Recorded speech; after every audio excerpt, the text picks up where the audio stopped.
Hi guys, welcome back to my channel. Today I'm back again with another video that talks about Finland and Sweden's massive impact on NATO 2 years later. 2 years later? Is it up to 2 years since Sweden joined NATO? I know Finland joined in 2023, which is 2 years after. But Sweden joined last year, right? It's not 2 years, it's like 1 year plus. But anyways, you guys, let's check out this video and see what it talks about. 2 years after Finland and Sweden joined NATO, their impact on the alliance is undeniable. What began as a strategic reaction to Russia's full-scale invasion of Ukraine has evolved into one of the most significant transformations of NATO's northern posture in decades. These two Nordic nations haven't just added more flags to the table, they've brought territory, capability, and clarity. NATO's European center of gravity has shifted north, and for Vladimir Putin's Russia, that is a big problem. Geographically, Russia won't like their it. accession changes everything. Finland instantly doubled NATO's border with Russia, adding over 1,300 kilometers of frontier along the Karelian woods to the Arctic tundra up north. Sweden, with its long coastline and island-rich waters, has effectively turned the Baltic Sea into a NATO-controlled lake. Russian naval access to the Baltic is now a narrow and vulnerable corridor. As a result, any Russian ambitions west of St. Petersburg now face a layered, interconnected Nordic and Baltic defense zone, which stretches from the Norwegian Sea to the Gulf of Finland. We all know Russia isn't happy about this, that's for sure, because their naval access to the Baltic is limited. With Sweden and Finland joining NATO, their access to the Baltic is definitely limited. And I know that's not a good one for them, for the Russians, Russia may like to say that this was a complete unprovoked surprise. Finland and Sweden joining NATO wasn't a cold start. Both nations came prepared. Finland and Sweden had spent years participating in NATO exercises, aligning their doctrines with their Nordic and Baltic neighbors, and deploying forces to the alliance's eastern flank. When they joined formally, integration was fast and meaningful. Now they're not just training alongside NATO forces, they are NATO forces. They've signed defense cooperation agreements with several NATO members, allowing troops and equipment to be stationed in their territory, particularly above the Arctic Circle. That's not symbolic, it's strategic. As we discussed in our last episode on Greenland, the Arctic is becoming a contested region, and the Nordic edge is now a front line. Finland, and in particular Sweden, also brings substantial industrial muscle. Sweden's defense industry is among the most advanced in Europe. Saab, among other things, produces Gripen fighter jets, long-range missiles, radar systems, and advanced air defenses. Bofors remains a world leader in artillery and munitions, and Kockums builds the stealthy Gotland-class submarines and Visby corvettes. In 2024, Swedish defense exports hit €3 billion.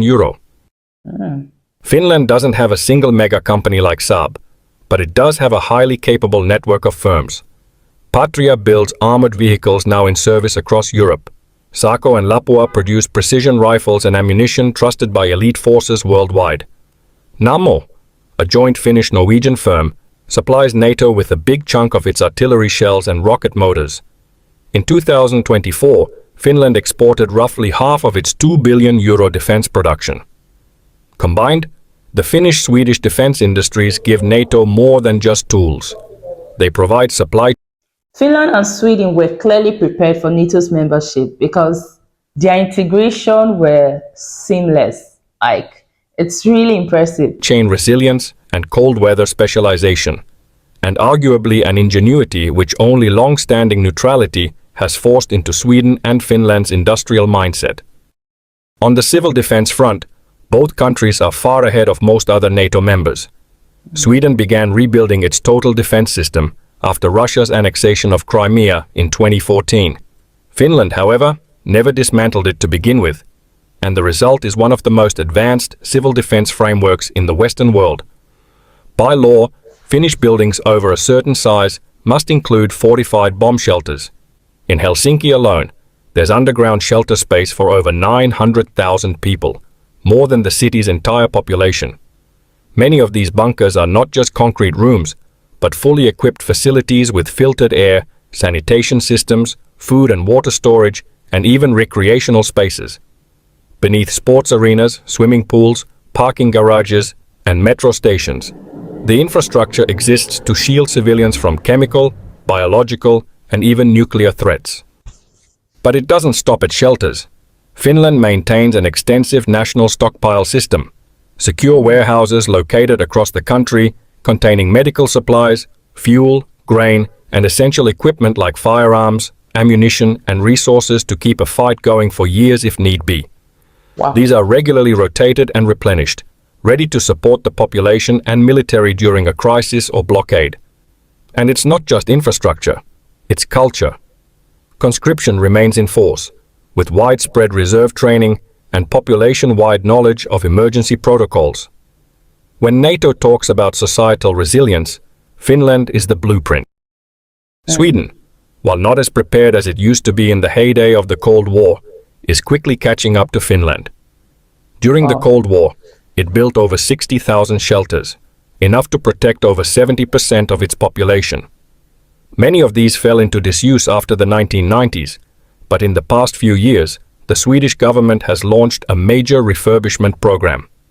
Older bunkers are being inspected, restored, and reconnected to modern civil defense plans. The government has also reintroduced military-civilian planning across municipalities, requiring local authorities to prepare for wartime scenarios, cyber disruption, and long-term supply shocks. Sweden's approach is once again rooted in the concept of total defense, where every part of society, from local police to the post office, plays a role in national survival. The last time Sweden was on this footing, it could activate 1 million trained men in less than 2 weeks. Importantly, both nations have shown they're not just reactive, they act. In late 2024, Finland intercepted the Russian-linked vessel 𝐋𝐈𝐊𝐿 after. Wow. Sweden's refurbishment program for older bunkers is such a great move. It's clear that they are taking their civil defense seriously, and it's so impressive. And the bomb shelters and underground infrastructures are mind-blowing. These guys are not joking at all. Finland and Sweden's civil defense systems are incredibly advanced. This is so impressive. I'm so impressed. Wow. It damaged undersea power and telecom cables between Finland and Estonia. Special forces boarded the ship by helicopter, detaining the crew. Finnish officials later said the vessel appeared to be planning to cut more cables. In Sweden, the government has stepped up naval patrols and crisis response drills after suspected sabotage of underwater infrastructure. As Prime Minister Ulf Kristersson put it bluntly, we don't believe random things suddenly happen quite often. These aren't symbolic statements, they're signals. The Nordics are done waiting for threats to escalate. All this backs up what we explored in our earlier video about how invading the Nordics would be a strategic disaster. And now that both countries are NATO members, the military cost for any aggressor has only increased. Together, Finland and Sweden bring substantial hard power to the alliance. Finland's small standing force of 24,000 can scale up to 280,000 through well-trained reservists, and a total of around 1 million during wartime. Sweden adds over 24,000 professionals, with 33,000 more in reserve, and an even larger pool of home guards being once again regenerated. On land, the two field over 220 modern tanks and hundreds of CV-90 infantry fighting vehicles and various Patria vehicles. Finland has Europe's largest artillery arsenal, with towed howitzers, K9 Thunders, and multiple rocket systems. Sweden's Archer artillery system adds mobility and precision to that mix, and it is only increasing its operational units.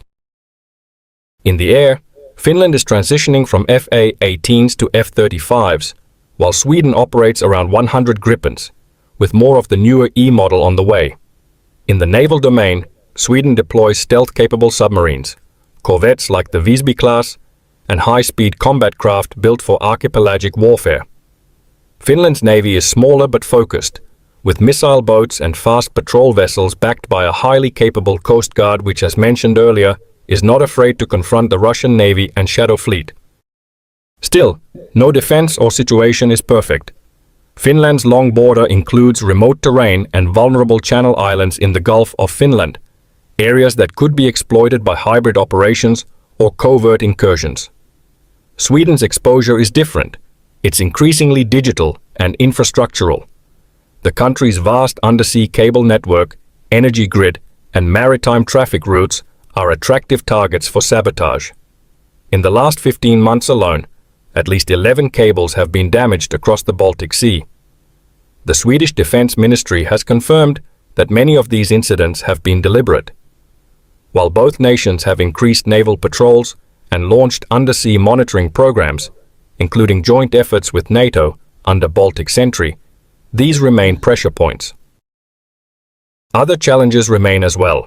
Both countries maintain relatively small full-time militaries, meaning fewer senior officers and limited capacity to fill NATO leadership positions. Their force projection capability, designed primarily for national defense, will need to grow if they are going to contribute to missions beyond their own backyard. The bottom line is simple. Finland and Sweden have reshaped NATO's northern flank. They've added not just territory, but deep capability. They've brought world-class defense manufacturing, elite winter warfare troops, Arctic experience only matched by Norway, and the political will to act when challenged. Vulnerabilities remain, but so does momentum, and the direction is clear. As Sweden's Defense Minister Paul Jonsson recently said, "We are not entering NATO with illusions, we are entering it with responsibility." For NATO, that responsibility is welcome. And with Finland and Sweden now fully inside the tent, the alliance is stronger, smarter, and better prepared for whatever comes next. For their once fairly geographically isolated neighbor, Norway, both countries bring with it an entirely new equation. While the narrow strip of land border with Russia used to be key for Norway, they can now depend on hard backing from both Finland and Sweden if things were to escalate, meaning that Norway can go back to focusing on its navy, amphibious contingent, and air force rather than its land army to such a great extent.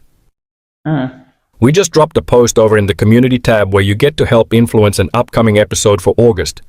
Go cast your vote or suggest your own idea. As always, thanks for watching and have an excellent weekend. Have a great weekend. Military rated. Wow. Finland and Sweden are clearly an asset to NATO. There's no doubt about that, because these guys joining NATO has really improved NATO's capabilities. We can all see that. The concept of total defense is really fascinating. Having every part of the society involved in national survival is such a powerful approach, and I love it. These countries are setting a high standard for civil defense and preparedness that other nations should learn from. It's really impressive. Wow. I enjoyed watching this video, and I know you did too. I always love videos from Military Rated channel. This video was from Military Rated. So if you want to watch the video uninterrupted, you can head on to their channel. The link to this video is in my description, so you can watch the video uninterrupted, because as we know, this channel is a reaction channel, so there are pauses in between to give my own comments. But if you want to watch it uninterrupted, head on to Military Rated channel and watch the video uninterrupted. Thank you guys for watching. If you liked the video, if you enjoyed the video, go ahead, give it a big thumbs up, share it with your friends, and don't forget to subscribe to my channel if you haven't done so. Thank you guys for watching. I'll see you in my next video. Bye guys.